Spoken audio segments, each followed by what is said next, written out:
తెలంగాణలోని హైదరాబాద్ షాన్, కాకతీయుల ఆత్మగౌరవం, ఢిల్లీ కుతుబ్ షాల అద్భుత కట్టడాలు, ప్రపంచంలోనే ఒకప్పుడు నంబర్ 1 వజ్రాల వ్యాపారమైన స్థలం, శ్రీరామదాసు గారు 12 ఏళ్ళు చెరసాలలో ఉన్నటువంటి స్థలం అదే గోల్కొండ అలియాస్ గొల్లకొండ కిలా.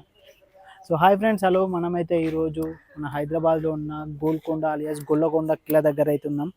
సో ఇది చాలా అంటే చాలా అద్భుతమైన ఫోర్ట్. మన ఇండియాలోనే ఒక అద్భుతమైన ఫోర్ట్ అంటే గోల్కొండ ఫోర్ట్, హైదరాబాద్లో ఉన్న గోల్కొండ ఫోర్ట్. డైలీ కొన్ని వందల మంది వచ్చి ఇక్కడికి ఈ ఫోర్ట్ని అయితే చూస్తూ ఉంటారు. సో ఇప్పుడైతే నేను ఈ ఫోర్ట్ దగ్గరకు వచ్చినాను. సో ఫోర్ట్ చూద్దాం. చాలా వర్షం కొడుతుంది, అయినా కూడా వీడియో తీయాలి, వీడియో షూట్ చేయాలి. గోల్కొండ ఫోర్ట్ మన ఛానల్లో కూడా ఉండాలి, ఎందుకంటే మన ఛానల్లో చాలా ఫోర్ట్స్ ఉన్నాయి, చాలా టెంపుల్స్ ఉన్నాయి. So Golconda fort